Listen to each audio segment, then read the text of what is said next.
Good evening, everyone.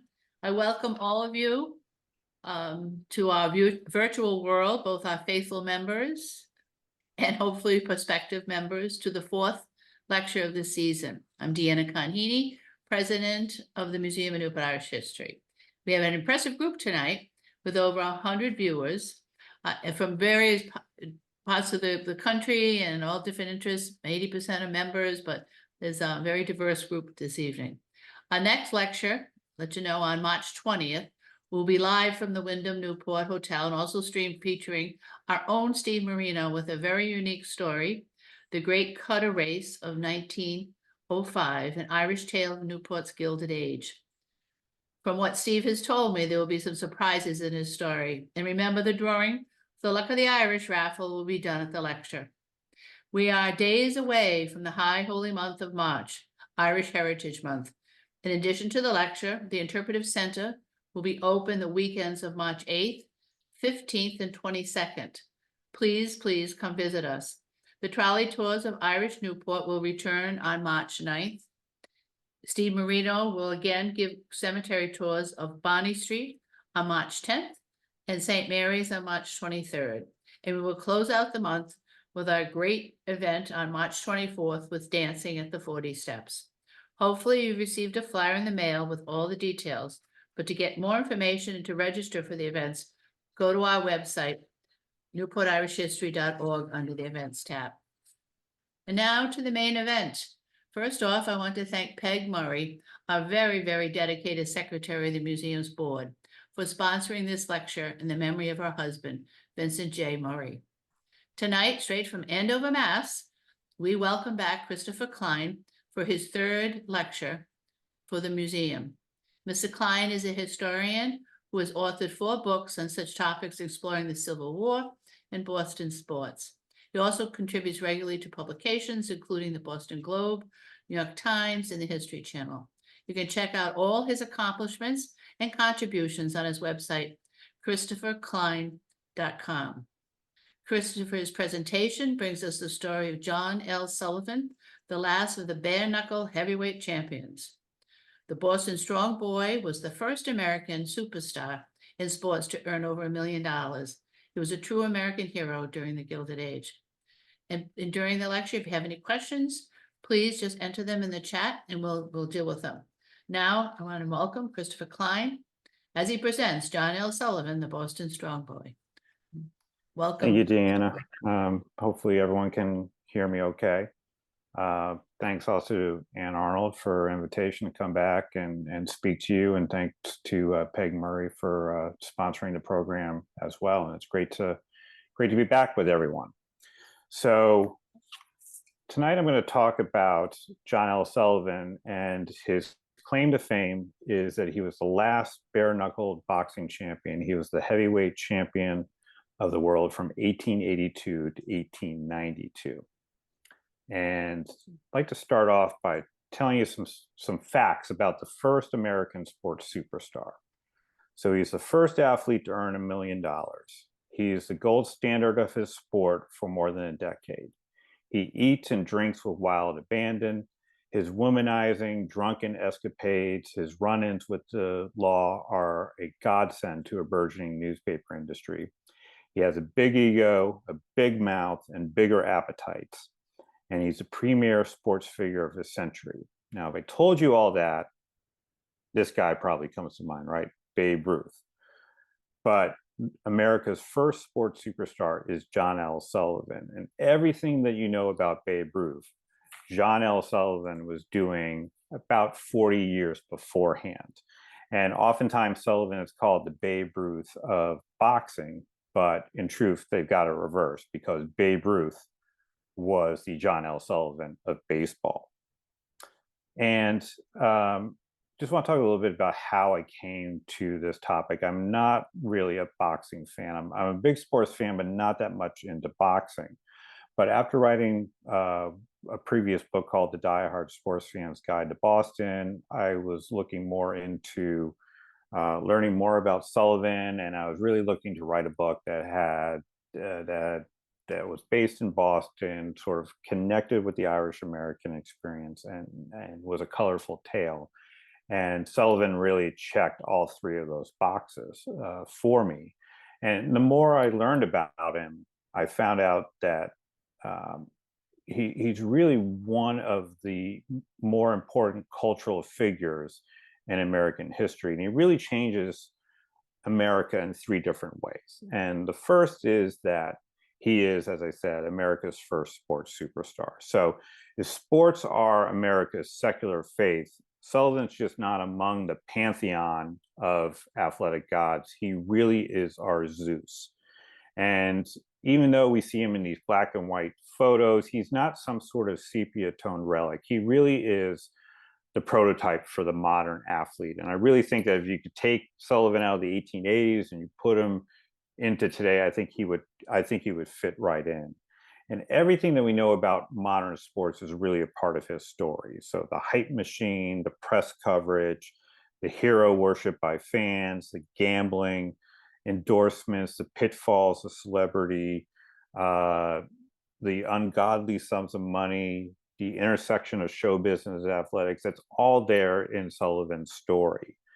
And during his career, he stars in theatrical productions, he seeks political office, he owns his own sports bar, he writes his memoirs, and he shills products for advertisers. All these things that we know modern sports athletes are doing today, Sullivan is doing way back in the 1880s.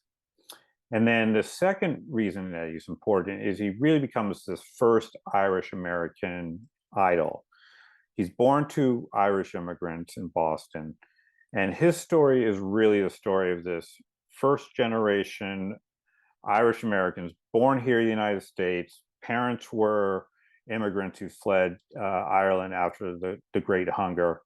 And his story is as much a story about that first generation of Irish Americans coming to cultural and political power in the United States. And he comes along this generation after the Great Hunger, and he becomes, as heavyweight champion, a symbol of being the most powerful man in the world. And he's got Celtic blood running through his veins. And it's such an important moment for the Irish, who had spent centuries oppressed by the English in their homeland. They come to the United States and face a backlash from nativists. They're still trying to get over the trauma of those who had emigrated from Ireland after the failure of the potato crop. And so it's such a powerful moment to have this symbol of the world's most powerful man having Irish blood in him. So he really is this seminal figure for Irish America.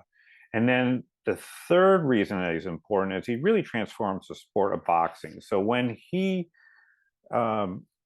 starts boxing in the late 1870s, boxing is really a brutal sport. It's a bare-knuckle affair that's outlawed in every state in the country. But by insisting that he would fight only with gloves by the end of his career, he really moves the sport from what were these antediluvian London prize ring rules that I'll talk about in a minute, to the modern rules that we know today, the Marquis of Queensberry rules. And so he really revolutionizes the sport and takes it from a sport that was literally being fought in the backwoods to front page news all across the country. And even though he's best known for fighting with his bare knuckles, he always wanted to fight with gloves. But he was told over and over again for his championship fights that real men don't fight with gloves. And so he only fights maybe 3 or 4 times title fights with his bare knuckles. So even though we know him for that, he fights most of his fights with gloves, and eventually, as I'll talk about later, he moves the sport so that they are fighting with gloves by the time that he retires in 1892. So let's talk about the sport of boxing when he starts out. So it is fought under what are called the London prize ring rules, and really is a barbaric sport, sort of like a human form of cockfighting. So these wrestling moves, such as what you're seeing now, are completely legal, as are in close combat. It's not uncommon that you would have eye gouging and kicking and biting, and these guys are fighting oftentimes on grass, so they've got long spikes that they would use against their opponents. It was very often you'd have one opponent who might pull the hair of another opponent as well. So even though we know these guys, and we see the photos with their long handlebar mustaches, when they go into the ring, oftentimes, and I'll show you photographs, they're clean shaven, their hair is closely cropped because they don't want anything extra for their opponents to grab onto. Rounds would last as long as a fighter stayed on his feet. So a round could last a few seconds. It could go on for 30 minutes or more. And anytime a fighter was knocked down, they would have 30 seconds to get back to their corner. Then they'd have another 8 seconds to get back to the middle of the ring. So because of this, you would see round totals that would be astronomical these days. So we'll talk about fights that go 40, 50, 75 rounds, or fights that might take upwards of 3 hours. And the fights would last till a fighter could no longer go on and their corner would throw in the sponge.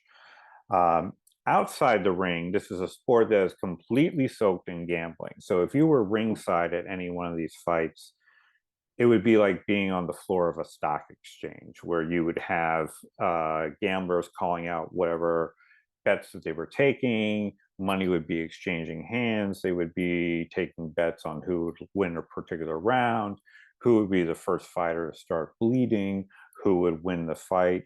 And oftentimes, because there was so much money at stake, you would have a lot of violence that would happen outside the ring. Often the times the fans are coming there, they've got pistols on them, if the fight's not going their way, they might just storm the ring, knock down the ropes, and end the fight there.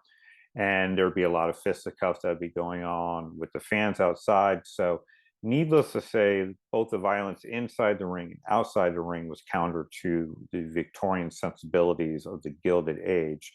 Not to mention, to the upper classes, this is a sport that was pretty much adopted by immigrant lower classes. So it was those elites who would pass the laws that would outlaw boxing in every state of the country. So because it's illegal, fighters would have to stage these elaborate cat and mouse games with the authorities to pull off these fights.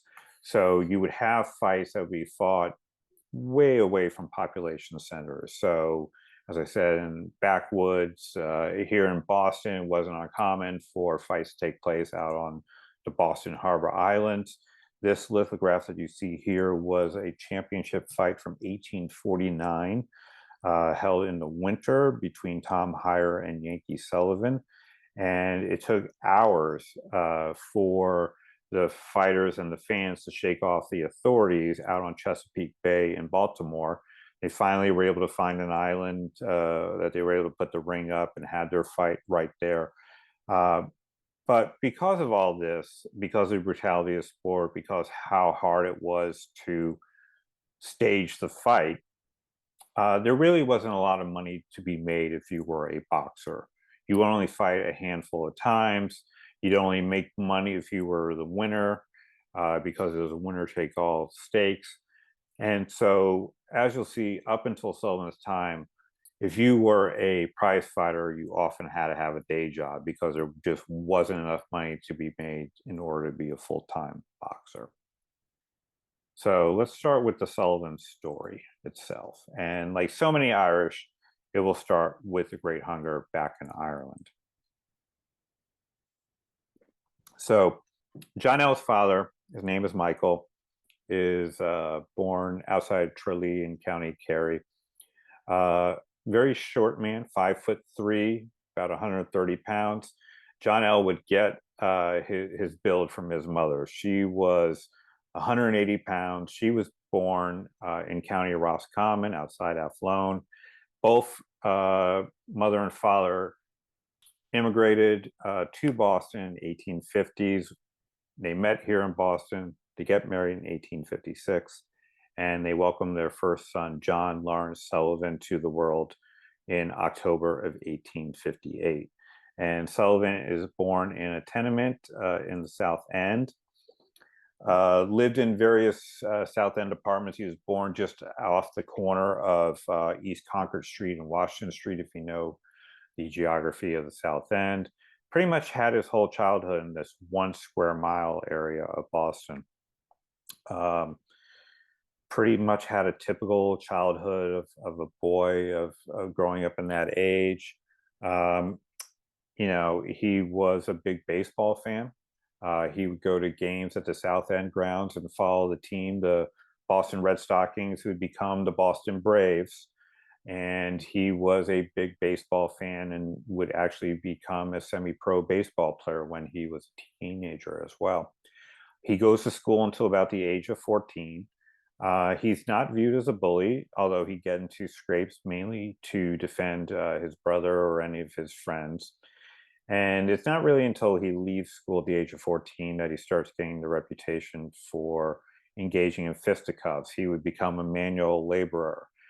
He'd get into fights with his coworkers. He'd get into fights with his bosses, which was not really a great thing if you're looking for any sort of job security. So John L. would sort of bounce from job to job. And then one day in about 1877, 1878, he goes to a show at the Dudley Street Opera House in Roxbury. And one of the events that is going on that night is it's an exhibition of the manly art of boxing. So even though fighting with bare knuckles and those prize fights were illegal, you could still get a permit ostensibly for the demonstration of the manly art of boxing. So oftentimes you were just going through the formalities. A lot of times boxing fans were showing up, they knew the two fighters were looking to knock each other out, but this was sort of the facade that was put on for proper Victorian society.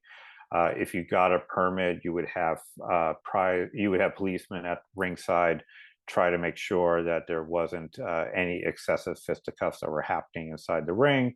But oftentimes the policemen were part of this whole ruse and wanted to watch a fight as much as the fans in the audience.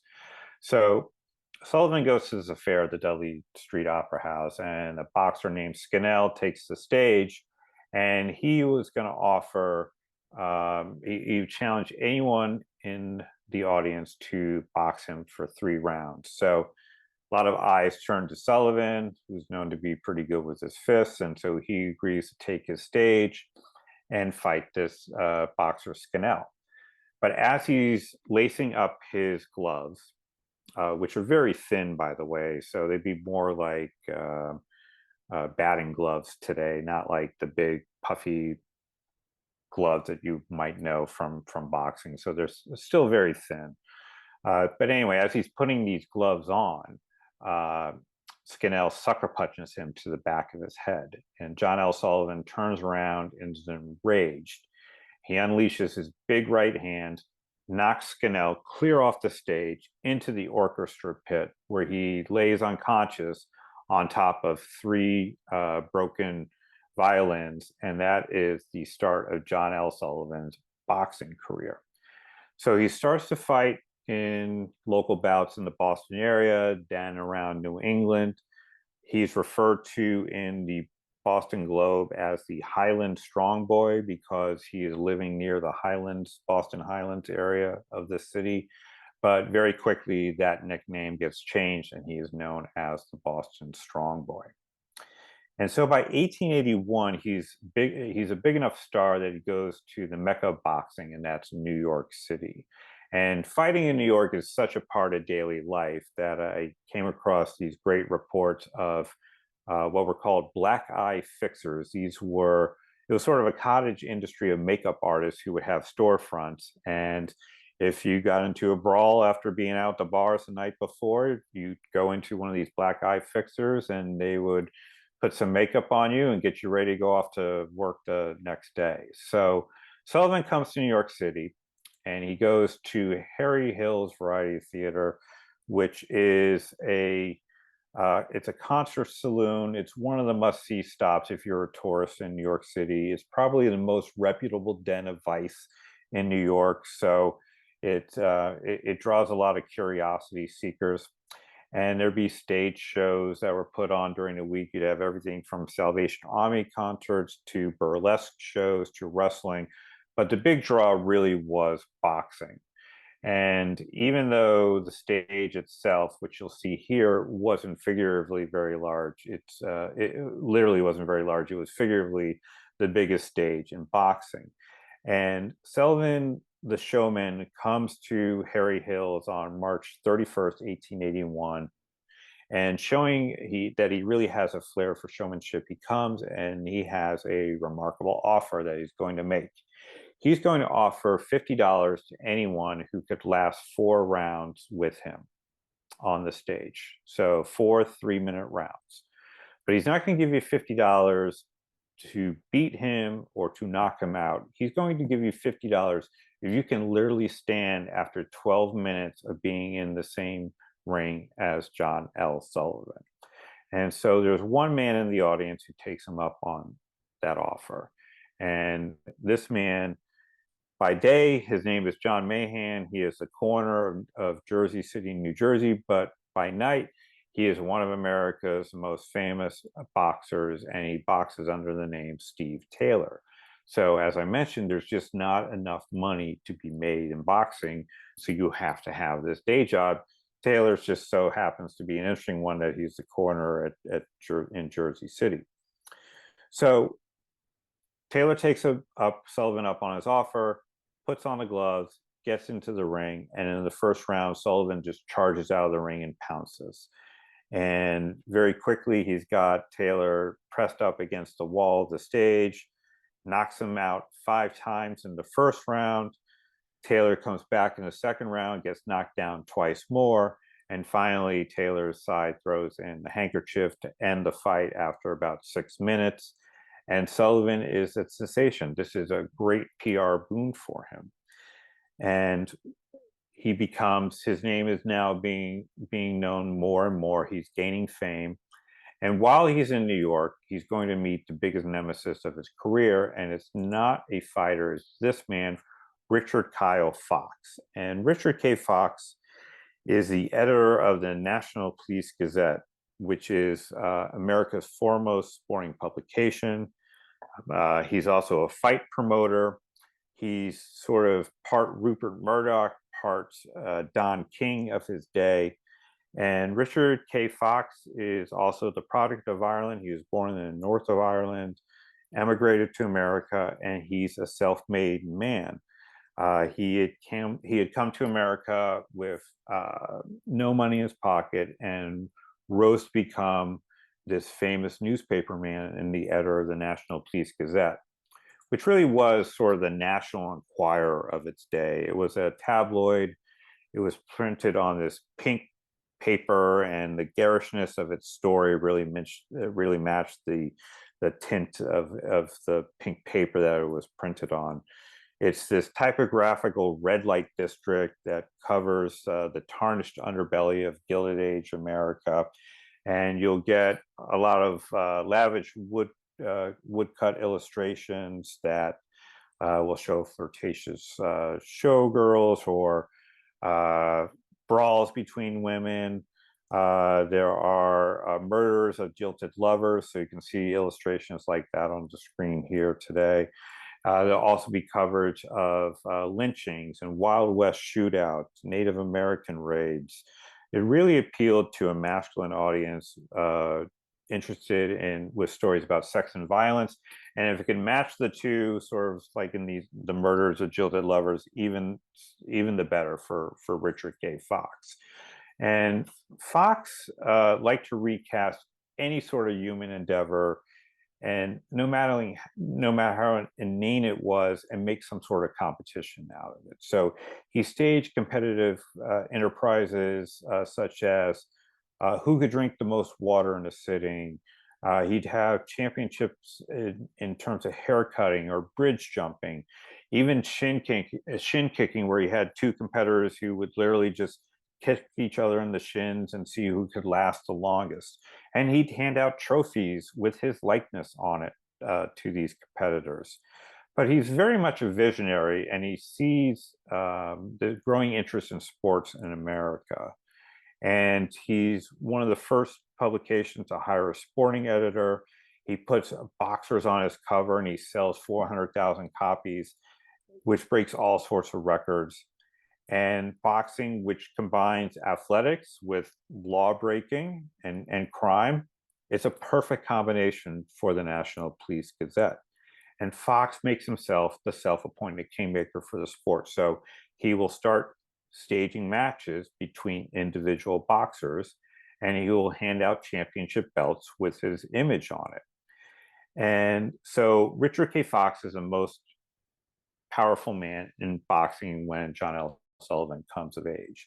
And so we get this story about the feud between the two men in New York. And according to boxing lore, the two men are at Harry Hill's theater a couple nights after Sullivan's defeat of Steve Taylor. And Fox tells a waiter to have Sullivan come over to his table. But the headstrong Sullivan isn't going to budge, and supposedly barks to the waiter that it's no further for him to walk to me than me to walk to him. If he wants to get up and see John L. Sullivan, he can come to my table. And so Fox may have been the kingmaker, but Sullivan saw himself already as the king of the sport. So whether the origin story is true or not, the two men do become bitter enemies really from the start. And it was probably inevitable. These are two headstrong Irishmen. They are both used to getting what they want, one by the power of the pen, the other by the power of his fist. And they're very similar, so they sort of repel each other, sort of like magnets with the same polarity. So Fox would, for years and years, try to find an opponent who could take out Sullivan in the ring. And the irony is that even though these two men hated each other, the animosity between them was probably the biggest moneymaker for both of them. Sullivan sold millions of newspapers for Richard K. Fox, and Richard K. Fox would give tremendous publicity to Sullivan in the pages of his newspaper. So Sullivan's next big fight is going to take place on May 16th, 1881. It really won't be on a battleground because it's not on any ground whatsoever.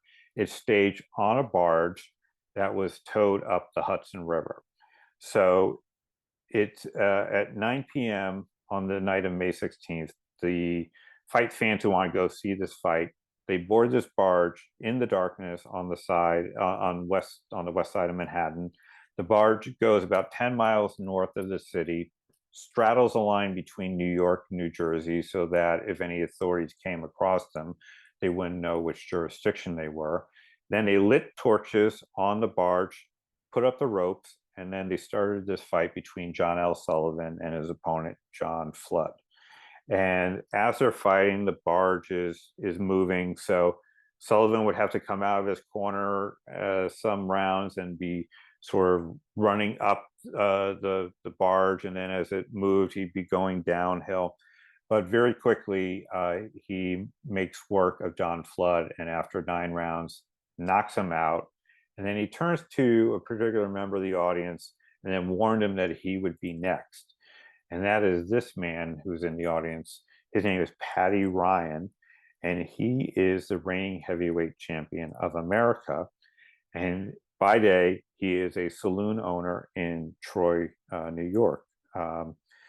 And he is the reigning champion. And after Sullivan's fight with Flood, the two men agreed that they will stage a championship fight on February 7th, 1882, somewhere within 100 miles of New Orleans, because this is going to be a bare-knuckle fight under the London prize ring rules. They will not say where the fight is going to be because they do not want the authorities to know it. So this fight really becomes the talk of the nation. And it's sort of at a time where railroads are now becoming built all across the country. So it's really for the first time that you now have fans who can come from all areas of the country and be in New Orleans within a day's worth of travel. telegraph wires are connecting the country. So you now have reporters who are going to New Orleans who are now giving day-by-day reports of the training of both fighters that are printed in the newspapers across the country. So it's really these modern technologies for the Gilded Age that are coming into existence that are allowing this tremendous interest in this fight to start to percolate across the country. So the fighters come to New Orleans, the fans come into it. The governors in all the states around New Orleans, however, vow that the fight's not going to take place on their territory. So on 5 a.m. on the morning of the fight, all the fight fans board a train in New Orleans for the fight. They have their tickets in hand, and the tickets are for a destination unknown. So the train leaves New Orleans, sun rises, train keeps going across the Louisiana lines until finally it stops after about 5 hours, a little hamlet called Mississippi City, Mississippi, right outside present-day Biloxi. The train stops. The fight promoters get off the train. They take the ropes and posts off the train. They put it on the front lawn of the Barnes Hotel. And this is where they are going to stage the heavyweight championship of the world, of America. And this is an actual photograph of the fight. And you can see in the distance, there are some fight fans who are have climbed up into trees for a true bird's eye view. If you were a well-to-do fan, you could have paid $5 to be on the veranda of the Barnes Hotel, looking down on the two fighters in the ring. And this shows them actually inside the ring. And as you can see, fighters are not wearing their handlebar mustaches. Their hair is closely cropped, again, just so that their opponents couldn't grab onto anything. So the fight starts, and within about 30 seconds, John L. Sullivan has Paddy Ryan down on the ground, and it's really a question of when, not if, he's going to win the fight. Lasts about 11 minutes, 9 rounds. The fight is called. Sullivan is victorious, and he rushes out of the ring as the crowd storms, and they smash the ropes, the posts, try to get any sort of souvenir that they can of being there for the fight where John L. Sullivan wins the title. Back in Boston, this is huge news. Crowds have gathered along Newspaper Row in what is Washington Street to get reports over the telegraph of what has happened. And when the Irish in Boston find out about it, they go wild. It's great news. Even the Brahmins, even though they despise the sport of prize fighting, they're at least glad that a local boy has won. And John L. Sullivan continues to fight and defeat opponents very easily. And he is becoming a very, very famous man. So for the Irish, again, he's the symbol of the most powerful man in the world, and he's got Irish blood running through him, and they take to him instantly. His hard charging style sort of reflects America during its manifest destiny that's emerging on the world stage. So he's really sort of symbolic of this time of Gilded Age America. And sheet music will start to be written about him. There'll be a line that becomes famous that says, "Let me grasp the hand that grasped the hand of Sullivan." And this will become a saying that, "Let me shake the hand that shook the hand of John L. Sullivan." So he's becoming immortalized in song. He's becoming news in all the papers. And he'll start to make appearances, personal appearances that you might think of these days with modern athletes. Thousands will pay just to watch him umpire baseball games. He will tour the country and cover himself in white powder and take pose as different human statuaries. So he'll take the form of different Greek gods in these performances that tour the country. And thousands will come to see him. And he's really getting a sense of being a celebrity. People are paying not just to see him fight, they're paying to see John L. Sullivan in person. And he's making money this way. He makes enough money that he opens his own saloon on Washington Street. He is making enough money in these appearances and staging these boxing exhibitions that he is legitimately able on the census to write down his occupation as pugilist because he's becoming the celebrity. He's now making enough money to make boxing a full-time job. But he's starting to experience some of the pitfalls of fame as well. He's a very easy touch. Anytime anyone asks for any money, he gives it out. He will have boys and girls follow him on the streets. He's got pockets of change that he'll just sort of throw down like birdseed for them to collect after him. He's a very charitable man. He's now got people buying him drinks all the time. And he really wasn't much of a drinker before he became champion, but now he's owning a saloon. He's getting all these free drinks. He's drinking up his own profits, and he is beginning to developing a drinking problem. So he's starting to experience these pitfalls of fame as his celebrity grows. But what really makes John L. Sullivan famous is that in 1883, he literally challenges all of America to fight. So he takes that offer that he had in New York City, where he offered $50 for anyone to last 12 minutes in the ring with him. Well, now he's going to tour the country, and he's going to come out with the same offer, but this time he's going to give you up to $1,000 if you can last 12 minutes in the ring with him. And so he tours the country from Baltimore to San Francisco and back. For 8 months, he's on the rails. He's going from town to town. He goes to 26 different states, more than 150 locations. And this is a godsend, a publicity godsend, because all these towns that he goes to might have 3, 4 different daily newspapers.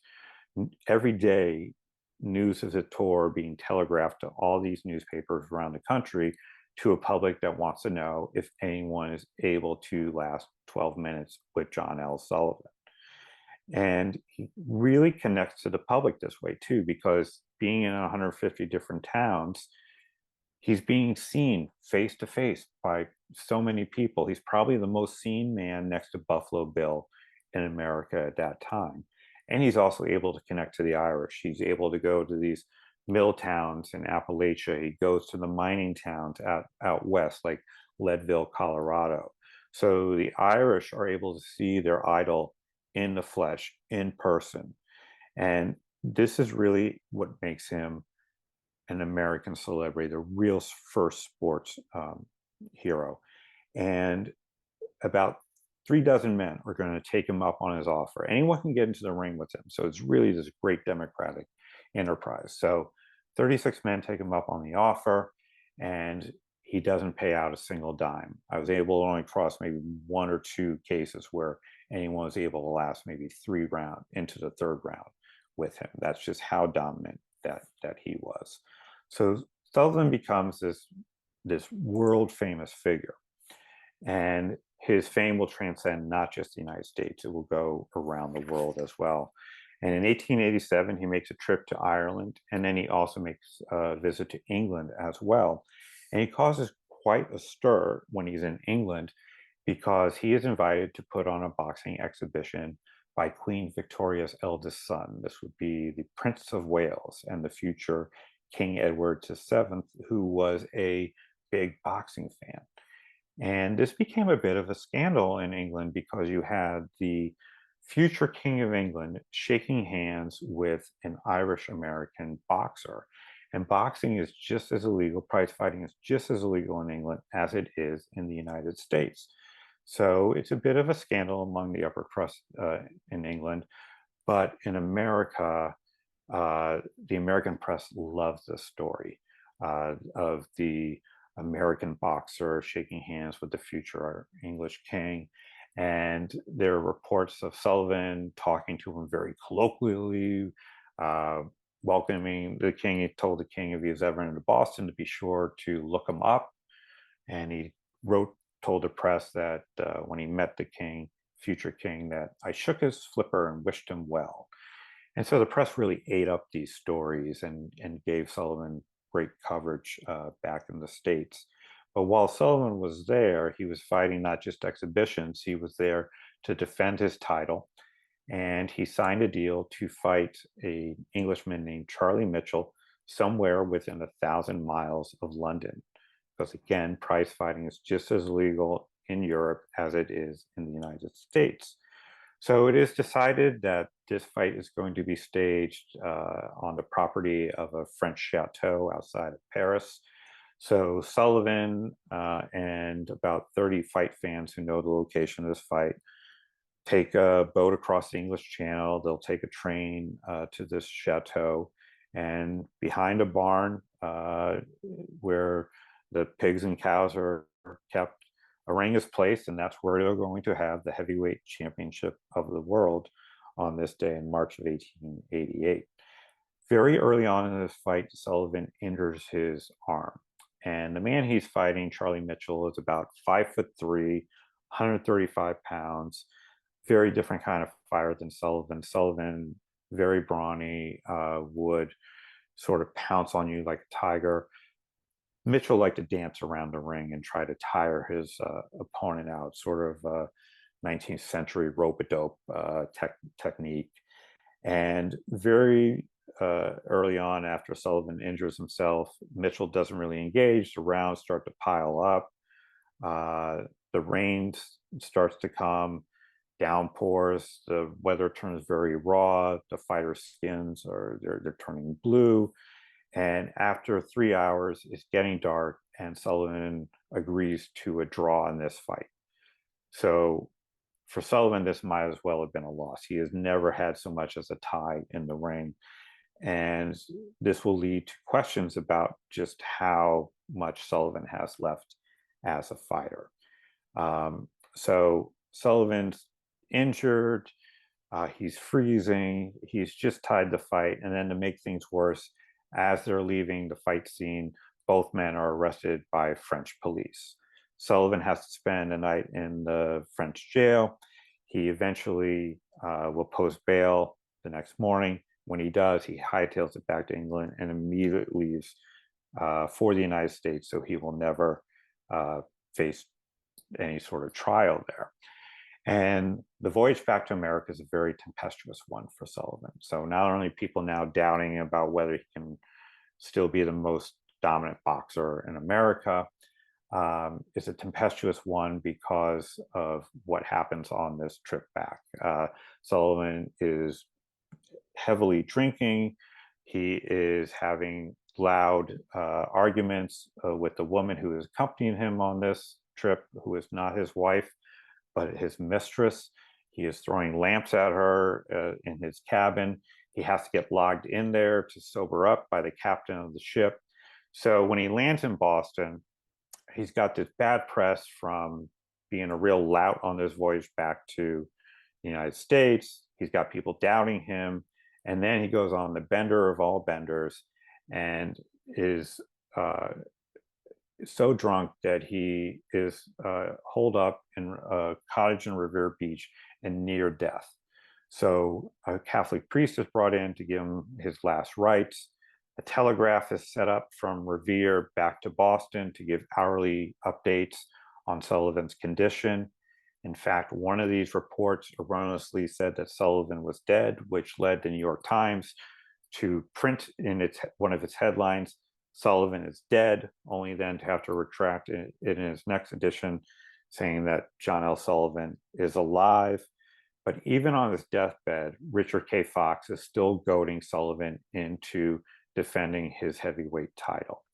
And Richard K. Fox has chosen his new man to fight John L. Sullivan, and that is a man named Jake Kilrain, who is an undefeated fighter from Somerville, also an Irish American, but very different from Sullivan, very much a family man, not much of a drinker. Fox really plays up the fact that he's a family man and even cares for his family so much that he will take out life insurance. And Richard K. Fox will give give Kilrain his own championship belt, which enrages Sullivan and enrages Sullivan's fans as well. So Sullivan's fans, in return, here's a photo of Jake Kilrain. Sullivan's fans in Boston will raise $10,000, and at a ceremony at the Boston Opera House, Hugh O'Brien, the first Irish-American mayor of Boston, will hand out this belt to Sullivan. It is a lavish belt, has 400 diamonds, and is made of 16-karat gold, this $10,000 belt. But through it all, Richard K. Fox keeps pressing Sullivan to fight Jake Kilrain, and Sullivan finally agrees to do so. Even from his deathbed, he signs an agreement. He will fight Jake Kilrain on July 8th, 1889, in 6 months, somewhere within 100 miles of New Orleans, because although Sullivan wants to fight with gloves, Richard K. Fox says, no way. This is a title fight. You need to fight with your bare knuckles. So Sullivan has 6 months to try to recover, and his early training does not go well. It consists of 12-mile runs around Boston that include a nap at a friend's house, and capped off by visits to 2 of his favorite saloons in Boston. So he is not getting in shape, and it's panicking his investors, because this is going to be a title fight for $25,000. Sullivan has to put up $12,500. He doesn't have that kind of cash, but he will have backers who will put up the money and hope to double their investment if Sullivan wins. And so they are panicking that Sullivan is not getting into shape properly. So they enlist this man, William Muldoon, who is probably the second most famous athlete in America at this time. He's a world heavyweight champion, and he is looking to open a physical training business. So he agrees to take on Sullivan as a client. He's going to whip him into shape. And to do so, he brings him to his farm in upstate New York, small town called Belfast, New York, about an hour's side of Buffalo. And he's going to train him in these barns here. This is a present-day photo of what the barns look like. They've been preserved. That statue outside is of John L. Sullivan, and this is the Bare-Knuckle Boxing Hall of Fame. And Sullivan's training is very much, if you ever watch Rocky IV, where Rocky is sort of training in the Siberian winter, he's chopping wood and all that. Well, Muldoon's got him pretty much doing the same thing. He is working on the farm. So he's chopping wood, he is doing chores around the barns, he's working with the medicine ball, he's got him putting on sweaters and doing 12-mile runs in the countryside. And so by the end of his training, Muldoon's actually got him into very decent shape. And what Sullivan has done the most to get into shape is that he's cut out any sort of hard alcohol. He's maybe having a beer here or there, but he's cutting out any of the hard alcohol.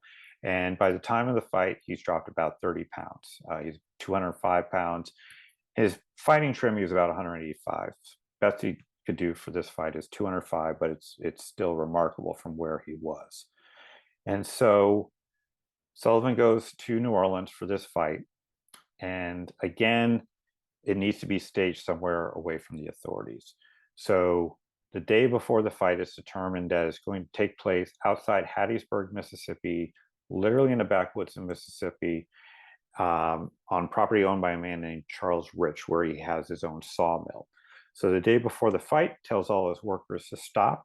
They cut down the trees, clear out a space, start building the stands. They work overnight.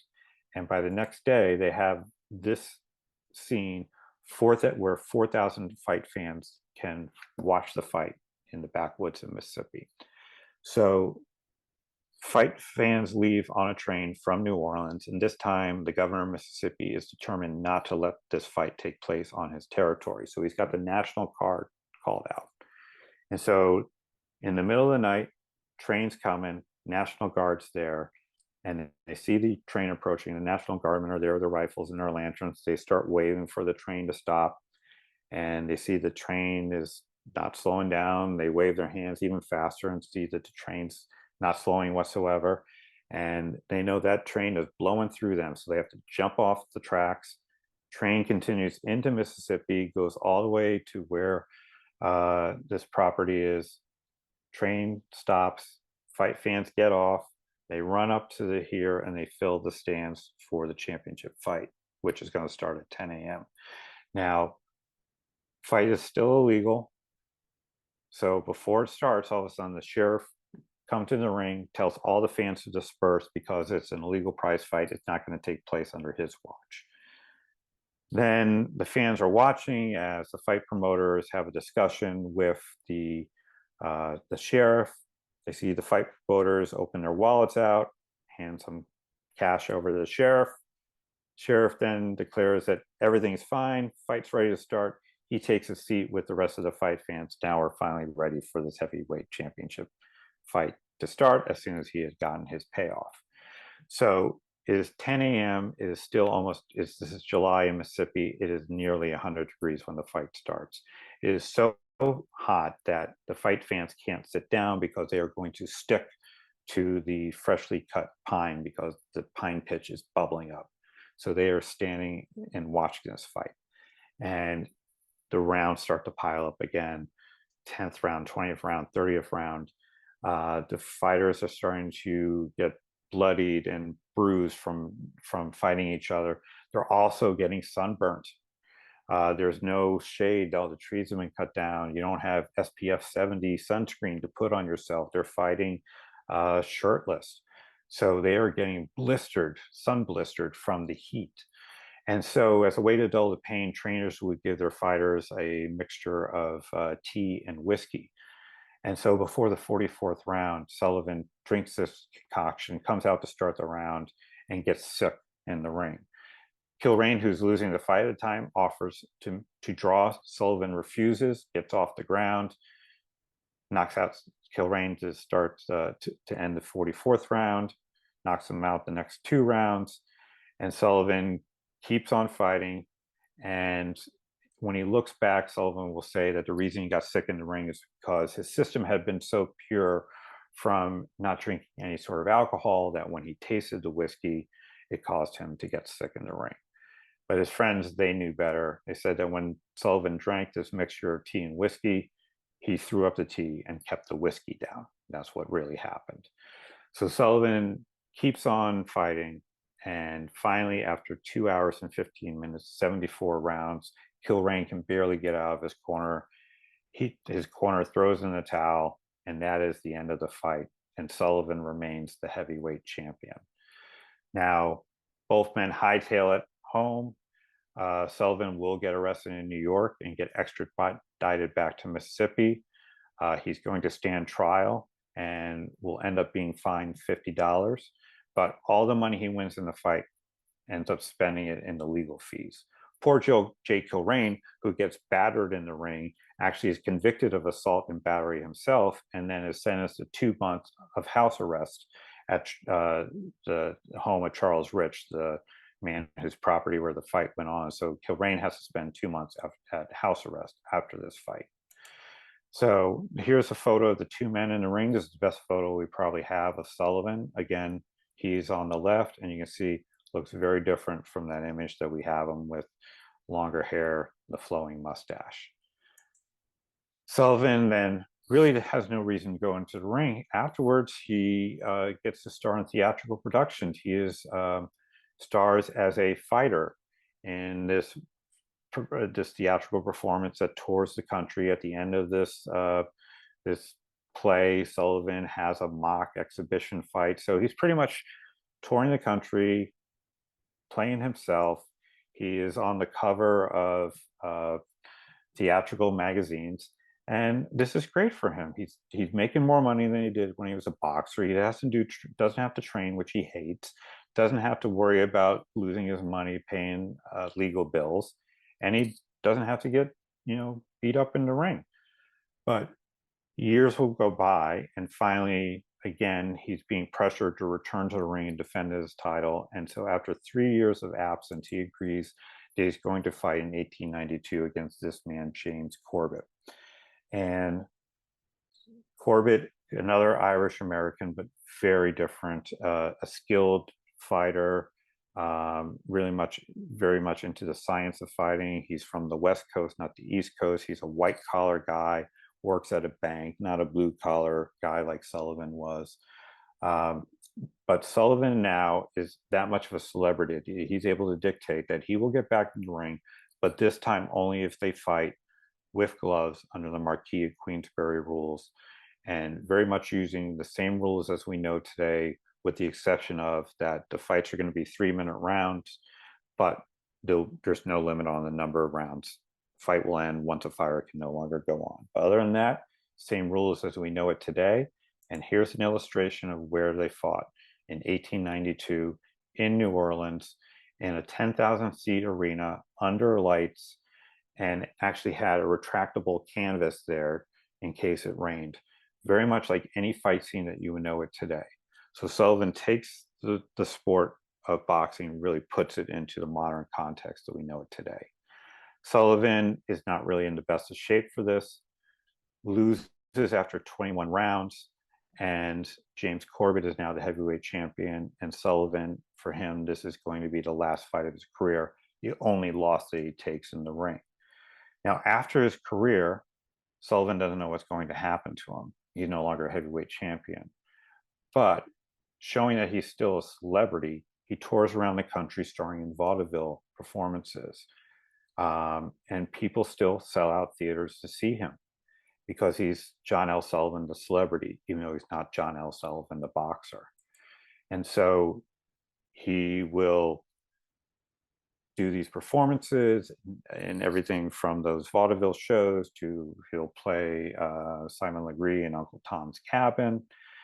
He's touring the country and still, now that he's not training, starts ballooning in weight. He'll eventually get to about 300 pounds. His drinking gets worse and worse. And probably at the lowest point is around 1904. He's at the World's Fair, and he's hired out by a bar to basically be a professional greeter there, where he's just there to shake hands with the patrons. And you can see this was his calling card where it says, "We'll meet all comers in any number of rounds at his buffet." And so he's, he's out of shape, he's drinking. And then to me, the biggest mystery of his life happens a year after this in 1905, where he all of a sudden stops drinking. And he's told the story that he calculated in his head that he had spent maybe $500,000 on booze, get to drink one day when he was at a hotel in Terre Haute, Indiana, takes a drink, pours it into a planter, and then no longer takes a drink for the rest of his life.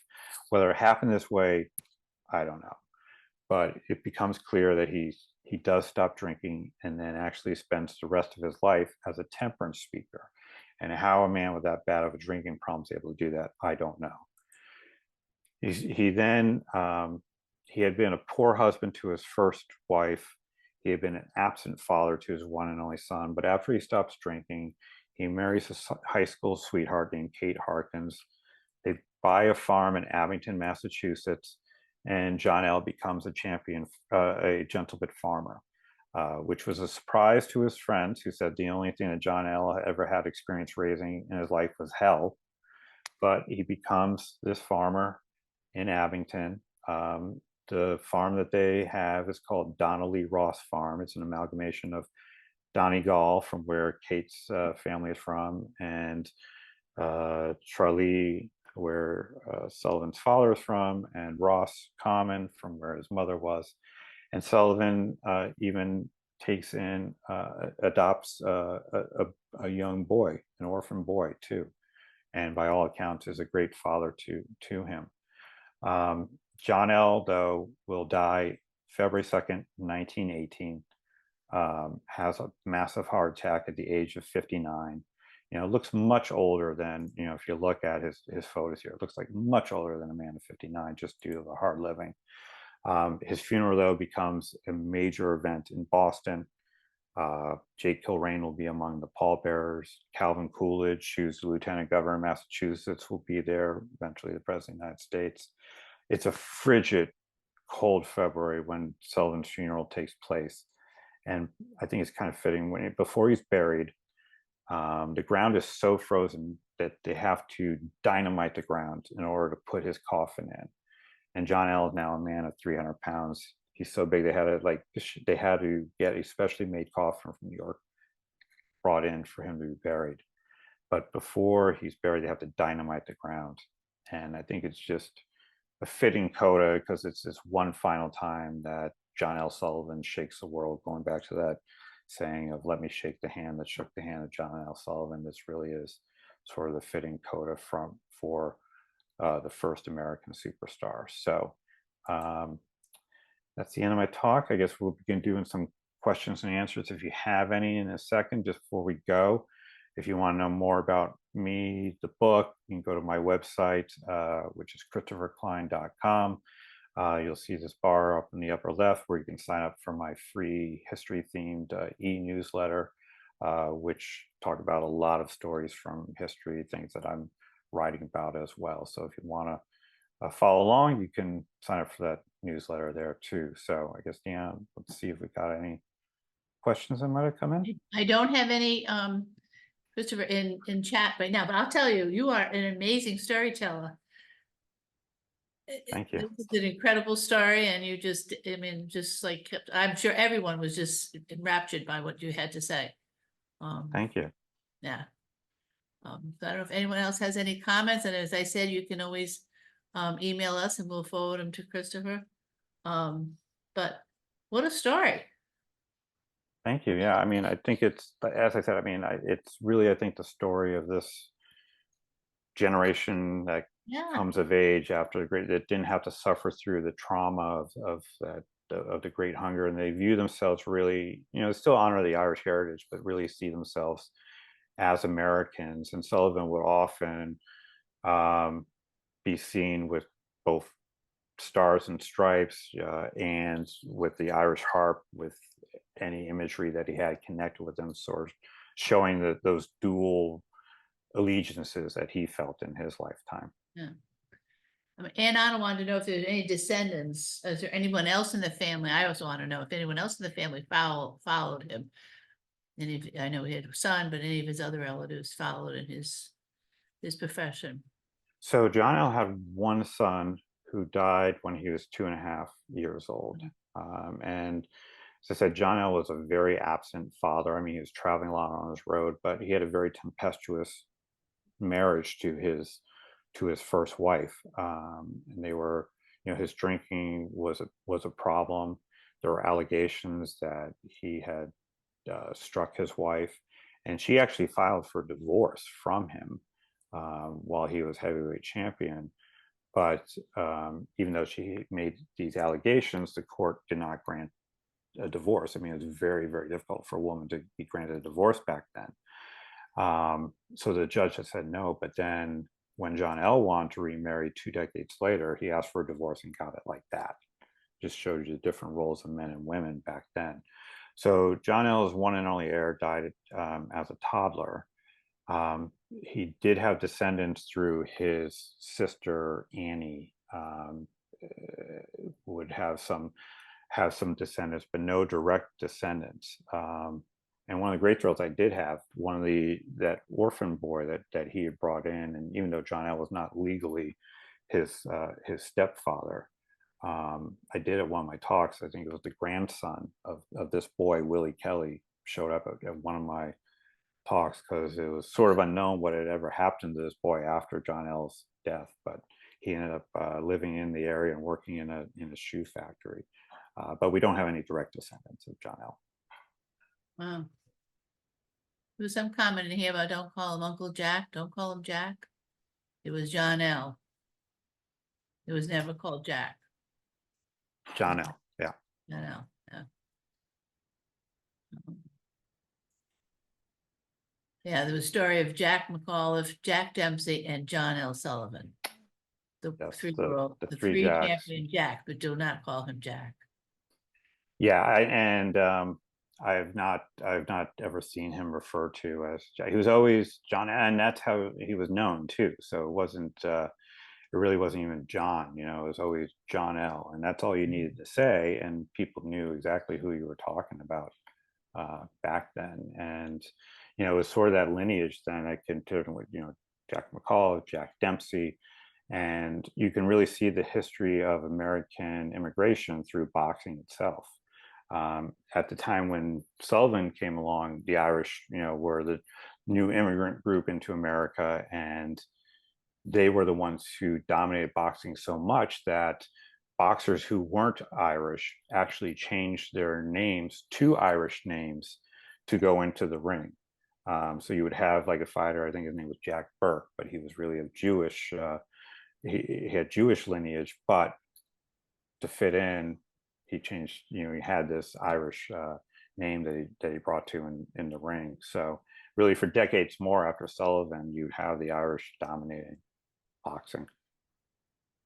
Well, thank you very much. All the other comments are just accolades for your presentation and thanks.